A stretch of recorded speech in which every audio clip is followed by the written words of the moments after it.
Girna education society Dabhadi तालुका मालेगाव नाशिक संचलित गिरणा प्राथमिक शाळेत बेकायदेशीर अध्यक्ष सुरेश रामराव निकम हे खोटे लेटर पॅड वापरून मुख्याध्यापक म्हणून तक्रारी करून त्रास देत असल्याची तक्रार रवींद्र भगवान निकम यांनी केली आहे।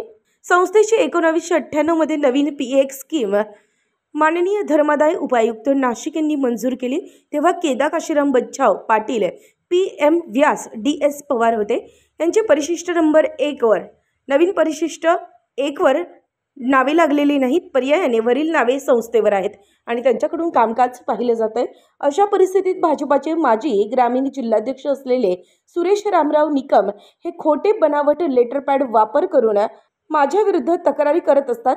त्यात माझ्या खोट्या सहीचे मुख्याध्यापक म्हणून प्रस्ताव पाठवला आहे।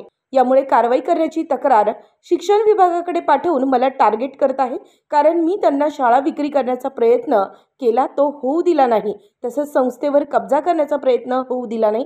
त्यामुळे त्यांनी यापूर्वी मला शाळेत येऊन मारहाण केल्याचं निकम यांनी सांगितलं आहे।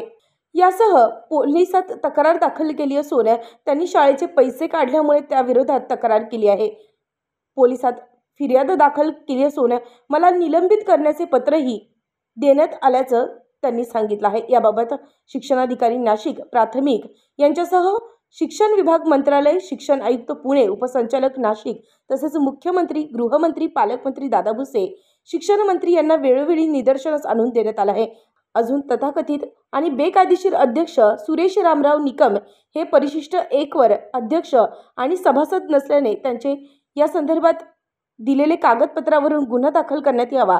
तसेच खोटे अध्यक्ष आणि शासनाची फसवणूक केली आहे, त्यामुळे शाळेचे नुकसान झाले आहे, त्याची चौकशी करावी। संस्थेचे मूळ अध्यक्ष यांचे पत्रव्यवहाराची दखल न घेणाऱ्या अधिकारी यांची चौकशी करून कारवाई करण्यात यावी। तसेच खोटे कागदपत्रांवर पत्रव्यवहाराने झालेली कारवाई बंद करावी। या मागणीसाठी उपोषण करण्यात आले। शासनानं न्याय मिळवून द्यावा अशी मागणी रवींद्र भगवान निकम, मुख्याध्यापक गिरणा प्राथमिक शाळा यांनी केली आहे। माझं नाव रवींद्र भगवान निकम, मुख्याध्यापक गिरणा प्राथमिक शाळा भाऊसाहेब नगर दाभाडी तालुका मालेगाव जिल्हा नाशिक। या शाळेमध्ये मी 1992 पासून नोकरीस आहे आणि 1/12/2014 पासून मुख्याध्यापकपदी रुजू झालेला आहे। या शाळेमध्ये सुरेश रामराव निकम बेकायदेशीर अध्यक्ष, भारतीय जनता पार्टीचे माजी जिल्हा अध्यक्ष यांनी दादागिरीने कुठल्याही परिस्थितीत त्यांच्याकडे माननीय धर्मादाय आयुक्त, चॅरिटी कमिशनरला कार्यालयात कुठेही सभासद नाहीत, संस्थेचे सभासद नाहीत आणि खोटं बोगस असं लेटर पॅड छापून त्याच्यावर पत्ता टाकला Girna education society, Lakshmi apartment, Satana नाका आणि मूळ सोसायटी आहे ही दाभाडीला।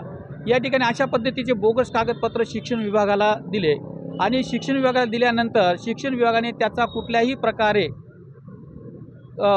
पुरावा घेतला नाही। पुरावा नसताना शिक्षण विभागाने त्याचे कागदपत्र ते चालवले।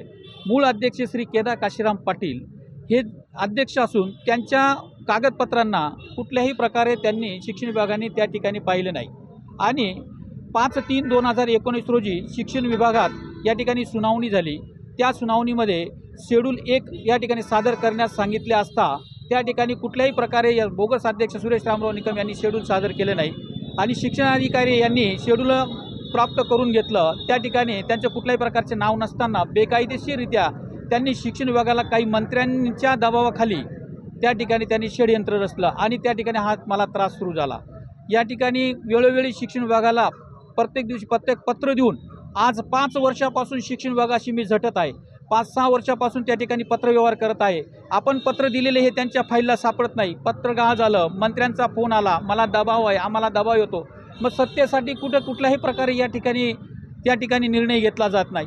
त्या ठिकाणी सर निर्णय घेतला गेला, फाईल नसती बंद झाल्यावर सुद्धा फाईल ओपन झालेली आहे। हे कसं या ठिकाणी परिपूर्णपणे राजकारण झालेलं आहे। या ठिकाणी माननीय पालकमंत्री दादाजी दगडू भुसे मी यांच्याविषयी मी त्या ठिकाणी जानेवारी महिन्यात त्यांना पत्र दिलेलं आहे की या ठिकाणी अन्याय होतोय, त्या तुमच्या नावाने मला दमबाजी होते। या प्रकारे कुठल्याही प्रकारे त्यांनी त्या ठिकाणी निर्णय घेतलेला नाही व कुठल्याही प्रकारे त्यांनी विचारपूससुद्धा केलेली नाही।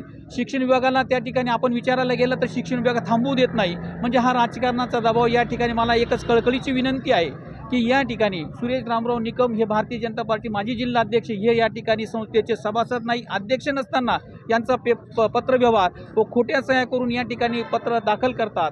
या ठिकाणी मी सांगू इच्छितो की या ठिकाणी शिक्षण विभाग सांगतं या सुरेश निकमने खोटं कागदपत्र करून या ठिकाणी खोटं कागदपत्र देऊन शिक्षण विभागाने पुणे इथे हस्ताक्षर काही पत्र पाठवले, त्या ठिकाणी मूळ काही कागदपत्र गहाळ करून दुसरे कागदपत्र त्या ठिकाणी बाहेर पाठवले।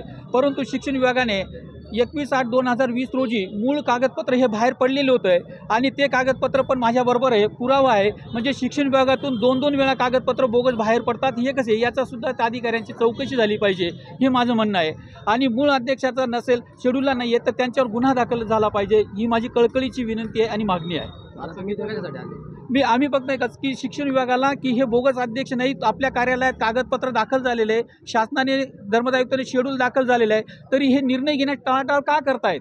आपल्या कार्यालयात कागदपत्र उपलब्ध आहे, सगळं उपलब्ध आहे असून सुद्धा हे निर्णय घेत नाही। आज 3 शिक्षण अधिकारी बदलून गेले पण टाळाटाळ होत आहे। याचं कारण याच्यासाठी मी या ठिकाणी उपोषणाला बसलो आणि मला न्याय मिळाला पाहिजे, या बोगस अध्यक्षावर फौजदारी गुन्हा झाला पाहिजे आणि हे शिक्षण विभागाने याची चौकशी करून मला ताबडतोब उत्तर महाराष्ट्र न्यूज नेटवर्कसाठी ब्युरो रिपोर्ट, नाशिक।